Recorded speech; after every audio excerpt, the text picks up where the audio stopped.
Guys, അപ്പോൾ ഞാനും ഭരത്തുമോനോട് ഒരു സ്ഥലം വരെ പോവാണ്. ഭരത്തുമോനാണ് കേട്ടോ ഡ്രൈവർ. അച്ഛനെയൊക്കെ ഉന്തി പുറത്തിട്ട് അവൻ ഡ്രൈവർ സീറ്റിലൊക്കെ കയറിയിരിക്കുന്നുണ്ട് കേട്ടോ. ഞങ്ങൾ കോഴിക്കോട് എയർപോർട്ട് വരെ പോവാണ് കേട്ടോ. നമ്മുടെ കരിപ്പൂർ വിമാനത്താവളത്തിലേക്കാണ് ഇപ്പോൾ ഞങ്ങൾ പോയിക്കൊണ്ടിരിക്കുന്നത് കേട്ടോ.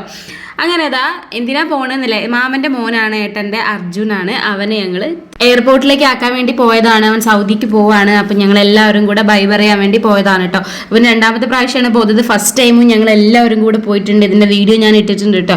അങ്ങനെ നമ്മൾ എയർപോർട്ടിൽ എത്തിയിട്ടുണ്ട് കേട്ടോ. എന്തായാലും ഒരു മാസത്തോളം അവനോട് ഉണ്ടായിരുന്നു. അവൻ വന്നപ്പോൾ ഒക്കെ ഞങ്ങൾ എല്ലാവരും ജോളിയായിട്ട് അടിച്ചു പൊളിച്ചിട്ടുണ്ടായിരുന്നു കേട്ടോ. അങ്ങനെ ബൈ ഒക്കെ പറഞ്ഞ് പോകാൻ വേണ്ടി റെഡി ആയി നിൽക്കാൻ കേട്ടോ. ഏട്ടനും ഇവന് ഭയങ്കര ക്ലോസ് ആണ്. അതുകൊണ്ട് തന്നെ ഇവൻ്റെ എല്ലാ പരിപാടികൾക്കും ഞങ്ങൾ എന്തായാലും പോകട്ടെ. അപ്പോൾ ഭരത്തുമോനും ഭയങ്കര ഇഷ്ടമാണ് കേട്ടോ. അർജുൻ എന്നാണ് അവനും വിളിക്കുക. അപ്പോൾ എയർപോർട്ടിൽ എത്തിയിട്ടുണ്ട് കേട്ടോ. നല്ല തിരക്കുണ്ടായിരുന്നു കേട്ടോ എയർപോർട്ടിൽ. അന്നത്തെ ദിവസം ഒരുപാട് ആളുകൾ ഉണ്ടായിരുന്നു. ഹജ്ജിന് പോകുന്ന ആളുകളൊക്കെ ഉണ്ടായിരുന്നു കേട്ടോ. അതുകൊണ്ട് തന്നെ ആ ഫ്ലൈറ്റിൽ ഭയങ്കര തിരക്കായിരുന്നു തോന്നുന്നു.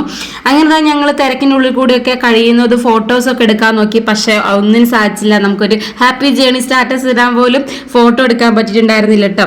അങ്ങനെ ഉള്ളോട്ട് കയറാൻ വേണ്ടിയിട്ടൊക്കെ എല്ലാ സെറ്റപ്പൊക്കെ കഴിഞ്ഞിട്ട് റെഡിയായി നിൽക്കുകയാണ്. ഞങ്ങൾ അവൻ്റെ വയ്യാലെ പോകുന്നുണ്ട് കേട്ടോ, എന്താ സംഭവം എന്നൊക്കെ അറിയാൻ വേണ്ടിയിട്ട്. അങ്ങനെ ഒരുപാട് ആളുണ്ടെന്ന് പറഞ്ഞില്ല. ഹജ്ജിന് പോകുന്ന ആളുകളാണ് കൂടുതലുണ്ടായിരുന്നിട്ട്. ഭരത്തുമോൻ അവൻ്റെ അച്ഛൻ പോകുന്നതിന് മാത്രമേ അവന് പ്രശ്നമുള്ളൂ കേട്ടോ. അവൻ്റെ പാപ്പൻ പോയപ്പോൾ അവൻ ബൈ ഒക്കെ പറഞ്ഞു കൊടുത്തു. അച്ഛൻ പോകാന്ന് കണ്ട അവൻ ഉറപ്പായിട്ടും കരയും കേട്ടോ. അങ്ങനെ പ്രവേശനത്തിൽ എൻട്രിയിലേക്ക് അവൻ കയറുകയാണ് കേട്ടോ. അപ്പോൾ ഞങ്ങളെല്ലാവരും അവൻ പോയോ നോക്കുക. രാത്രി 9 മണിക്കായിരുന്നു ഫ്ലൈറ്റ് കേട്ടോ. അപ്പോൾ ഞങ്ങൾ വൈകുന്നേരം അവിടെ എത്തി. അങ്ങനെ അവനെ ബൈ പറഞ്ഞ് ഞങ്ങൾ പുറത്തേക്ക് ഇറങ്ങി കേട്ടോ. പുറത്തേക്ക് ഇറങ്ങിയപ്പോൾ തന്നെ നമ്മുടെ ഇന്ത്യൻ്റെ പതാക ഇങ്ങനെ കാണുമ്പോൾ ഭയങ്കര ഒരു വികാരമാണ് അല്ലേ. എവിടെ കണ്ടാലും ഒരു രോമാഞ്ചാണ് കേട്ടോ. അപ്പോൾ ഞങ്ങൾ അതൊക്കെ നോക്കി ഇങ്ങനെ അവിടുന്ന് കാറൊക്കെ എടുത്തിട്ട് വീട്ടിലേക്ക് പോകാൻ വേണ്ടിയിട്ട് റെഡിയായി നിൽക്കുകയാണ് കേട്ടോ. അങ്ങ് ദൂരേന്നേ നമ്മുടെ പതാക ഇങ്ങനെ കാച്ചിലിങ്ങനെ പറന്ന് കളിക്കുന്നത് കാണുന്നുണ്ട് കേട്ടോ. ഏതൊരു ഇന്ത്യക്കാരൻ്റെയും വികാരമാണല്ലോ നമ്മുടെ സ്വന്തം ദേശീയ പതാക അല്ലേ. അപ്പോൾ ഞങ്ങൾ അതൊക്കെ നോക്കി എയർപോർട്ടിനോടും ബൈ പറഞ്ഞിട്ട് ഇങ്ങനെ പുറത്തേക്ക് ഇറങ്ങിയാണ്. പിന്നെ ഞങ്ങൾ നേരെ പോയിട്ട് ഫുഡ് കഴിക്കാനാണ് കേട്ടോ.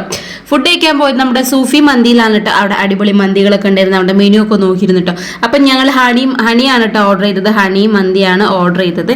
അങ്ങനെ മന്തിക്ക് വേണ്ടിയുള്ള വെയിറ്റിങ്ങിനൊടുവിൽ മന്തി വന്നു കേട്ടോ.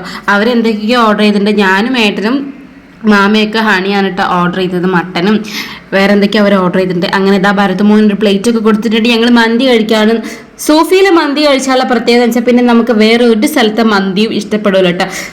അത്രയ്ക്കും അടിപൊളിയാണ് അവിടുത്തെ മന്തി. അപ്പോൾ ബൈ ഗൈസ്, അടുത്ത വീഡിയോയിൽ കാണാം.